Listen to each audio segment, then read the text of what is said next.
दोस्तों, अगर आप भी रविंद्र जडेजा को एक बेहतरीन खिलाड़ी मानते हैं तो इस वीडियो को एक लाइक तो ज़रूर करें।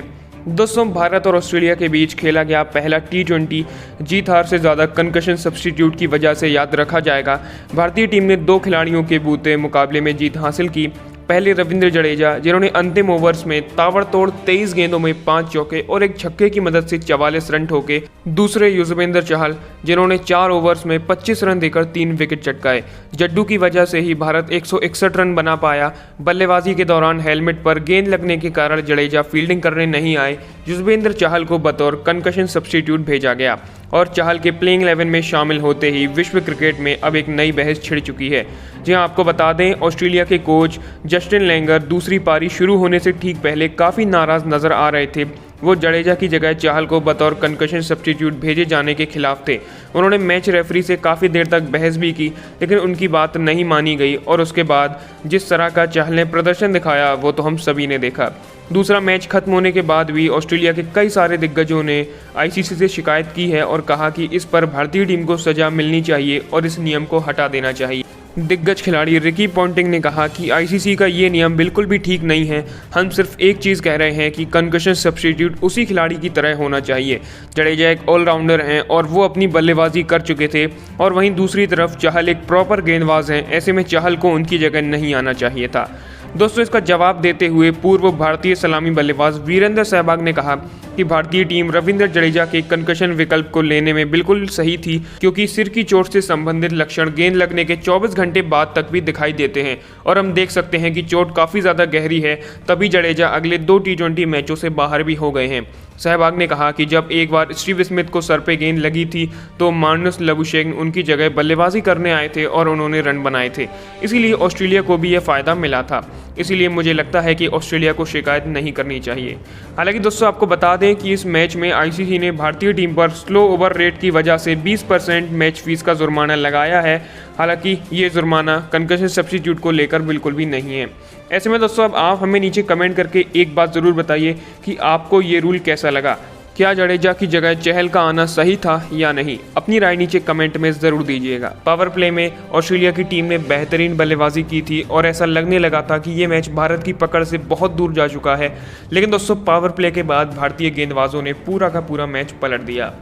अब दोस्तों, आपको बता दें कि इस मैच के बाद ऑस्ट्रेलियाई टीम के कप्तान एरॉन फिंच काफ़ी ज़्यादा निराश दिखाई दिए और उन्होंने अपने बयान में कहा कि पहले तो कहीं ना कहीं गेंदबाजी में आखिरी के ओवरों में हमने काफ़ी रन दिए, जिसकी वजह से भारत 160 रनों के पार पहुंचा।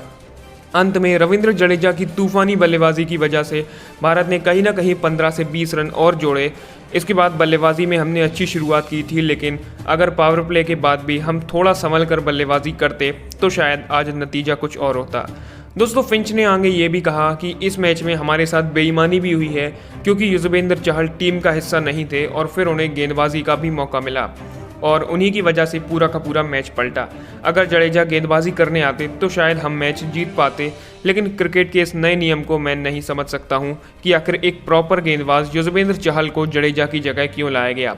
अंत में फिंच ने यह भी कहा कि मैं मैच रेफरी के इस निर्णय से बिल्कुल भी खुश नहीं हूं। दोस्तों, वैसे आपको बता दें कि बल्लेबाजी करते समय तेज गेंदबाज मिचेल स्टार्क की गेंद सीधी जाकर रविंद्र जडेजा के सिर में लगी थी, जिसके बाद चहल को कंकशन सब्स्टिट्यूट खिलाड़ी के तौर पर उतारा गया। बल्लेबाजी पूरी होने के बाद जडेजा को चेकअप के लिए बीसीसीआई की मेडिकल टीम ने रोक लिया। गेंद हेलमेट पर लगने के बाद पारी खत्म होते ही बीसीसीआई की मेडिकल टीम ने रविंद्र जडेजा का असेसमेंट करने के लिए उन्हें ड्रेसिंग रूम में ही रोक लिया और उनकी जगह युजवेंद्र चहल को बतौर सब्स्टिट्यूट मैदान पर फील्डिंग के लिए उतारा गया। आपको बता दें, कंकशन सब्स्टिट्यूट खिलाड़ी युजवेंद्र चहल का नाम अनाउंस होते ही ऑस्ट्रेलिया के जो कोच हैं तो वो भी काफ़ी ज़्यादा निराश दिखाई दिए और मैच रेफरी से काफ़ी देर तक उनकी बहस भी हुई।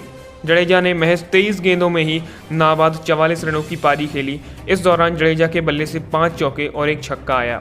जडेजा की इस पारी के कारण ही भारतीय टीम ने ऑस्ट्रेलिया को 162 रनों का लक्ष्य दिया। वहीं दोस्तों, रिप्लेसमेंट में आए युजवेंद्र चहल ने गेंदबाजी करते हुए 4 ओवर में 25 रन देकर 3 महत्वपूर्ण विकेट चटकाए। दोस्तों, ऐसे में आपको इस मैच में चहल की गेंदबाजी कैसी लगी? हमें नीचे कमेंट करके ध्यान से ज़रूर बताइएगा और साथ ही साथ भारतीय टीम की जीत के लिए इस वीडियो को एक लाइक तो ज़रूर ही कर दीजिए। अब दोस्तों आपको बता दें कि 162 रनों के लक्ष्य का पीछा करने उतरी ऑस्ट्रेलिया टीम की शुरुआत काफ़ी शानदार रही और उनके दोनों सलामी बल्लेबाज डार्सी शॉट और एरॉन फिंच तूफानी बल्लेबाजी कर रहे थे कि तभी 8वें ओवर की चौथी गेंद पर उनके कप्तान एरॉन फिंच कैच आउट हुए। आपको बता दें उन्हें युजवेंद्र चहल ने आउट किया। दरअसल रविंद्र जडेजा चोटिल हो गए थे और फिर उनके रिप्लेसमेंट में चहल गेंदबाजी करने आए और अपने पहले ही ओवर में उन्होंने कप्तान एरॉन फिंच को चलता किया। फिंच ने 26 गेंदों में 35 रन बनाए। इसके बाद दोस्तों 10वें ओवर की 5वीं गेंद पर नए बल्लेबाज स्टीव स्मिथ भी कैच आउट हुए। वो ज़्यादा कुछ खास कमाल नहीं कर पाए और 9 गेंदों में एक छक्के की मदद से 12 रन बनाकर आउट हुए। इससे पहले कि ऑस्ट्रेलिया की पारी संभलती तुरंत ही 11वें ओवर की तीसरी गेंद पर तूफानी बल्लेबाज ग्लेन मैक्सवेल भी एलबीडब्ल्यू आउट हुए। उन्होंने 3 गेंद में 2 रन बनाए। इसी तरह से दोस्तों ऑस्ट्रेलिया की पारी बिखरती जा रही थी कि इसी बीच सलामी बल्लेबाज डार्सी शॉट और मोसेस हेनरिक्स के बीच एक अच्छी साझेदारी हुई और इन दोनों ने मिलकर पारी को आगे बढ़ाया कि तभी 15वें ओवर की छठी गेंद पर आखिरकार सलामी बल्लेबाज डार्सी शॉट भी कैच आउट हुए। उन्होंने 38 गेंदों में 3 चौकों की मदद से 34 रनों की धीमी पारी खेली। अब दोस्तों आपको बता दें कि ऑस्ट्रेलिया को जीत के लिए आखिरी 24 गेंदों में 46 रनों की ज़रूरत थी और वहीं क्रीज पर थे सेट बल्लेबाज मोसेस हेनरिक्स और विकेटकीपर बल्लेबाज मैथ्यू वेड। अब दोस्तों आप हमें नीचे कमेंट करके बताइए कि आपको इस मैच में रविंद्र जडेजा की बल्लेबाजी कैसी लगी। जल्द से जल्द हमें नीचे कमेंट करके ज़रूर बताइए, क्योंकि आपको बता दें कि इस मैच में वो काफ़ी चोटिल हो गए थे और चोटिल होने के बावजूद उन्होंने बेहतरीन बल्लेबाजी की और एक के बाद एक चौके छक्के मारकर भारत को एक बेहतरीन स्कोर तक भी पहुँचाया। ऐसे में इस वीडियो को जडेजा के लिए एक लाइक तो कर ही दीजिए और साथ ही साथ कमेंट में ये भी बताइए कि आपको जडेजा की इस तूफानी बल्लेबाजी पर क्या कहना है। और हम अब सभी चाहते हैं कि भारतीय टीम अपनी इस जीत की लय को बरकरार रखे। अब दोस्तों आपको बता दें कि T20 सीरीज से पहले ही भारतीय टीम के विस्फोटक खिलाड़ी हार्दिक पांड्या ने अभ्यास मैच में एक बार फिर से तूफानी पारी खेलते हुए तहलका मचा दिया है। जी हाँ, जैसा कि हमने देखा था कि वनडे सीरीज में पांड्या ने तीनों मैचों में जिस तरह की बल्लेबाजी की उसे देखकर हर किसी को हैरानी हुई। यही कारण है कि इस सीरीज में भारतीय टीम की तरफ से हार्दिक पांड्या सबसे ज़्यादा रन बनाने वाले बल्लेबाज भी रहे। उन्होंने 3 मैचों में कुल 210 रन बनाए। अब दोस्तों आपको बता दें कि एक बार फिर से पांड्या ने ऐसी ही तूफानी बल्लेबाजी करते हुए अभ्यास मैच में भी ताबड़तोड़ चौके छक्के बरसाए। उन्होंने मात्र 16 गेंदों में ही 44 रनों की विस्फोटक पारी खेलते हुए सभी को यह बता दिया है कि अब T20 सीरीज में भी वो अपना जलवा बिखेरने वाले हैं। IPL में पांड्या ने जिस तरह का फॉर्म दिखाया उसके बाद वनडे सीरीज में बेहतरीन बल्लेबाजी की और अब T20 सीरीज में भी हमें उनसे कुछ ऐसे ही प्रदर्शन की उम्मीद होगी। ऐसे में दोस्तों आप हमें नीचे कमेंट करके बताइए कि आपको क्या लगता है, क्या पहले T20 में हार्दिक पांड्या कुछ ऐसी ही विस्फोटक पारी खेल पाएंगे या नहीं। जल्द से जल्द नीचे कमेंट में ज़रूर दीजिएगा आंसर। इस T20 सीरीज़ को भारतीय टीम किसी भी कीमत पर जीतना चाहेगी और वहीं दोस्तों सामने ऑस्ट्रेलिया की टीम होगी जो कि हमेशा से ही खतरनाक रही है। ऐसे में इस सीरीज़ में भी हमें मुकाबले काफ़ी ज़्यादा रोमांचक देखने को मिलने वाले हैं। विराट कोहली की अगुवाई में सीरीज़ का शुरुआती मुकाबला कैनबेरा में 4 दिसंबर यानी कल खेला जाएगा, जबकि दूसरा और तीसरा मैच सिडनी में 6 और 8 दिसंबर को आयोजित होगा।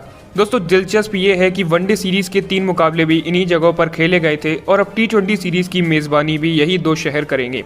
हालांकि दोस्तों ये भी देखना होगा कि क्या इस T20 सीरीज़ में रोहित शर्मा को टीम में मौका मिलता है या नहीं, क्योंकि ऐसा कहा जा रहा था कि वनडे को छोड़कर T20 और टेस्ट में रोहित को मौका मिलेगा, लेकिन अभी तक BCCI की तरफ से कोई ऑफिशियल बयान नहीं आया है कि रोहित को लिया जाएगा या नहीं। इसी बीच दोस्तों खबरें ये भी आ रही हैं कि रोहित शर्मा अब पूरी तरह से फिट हैं और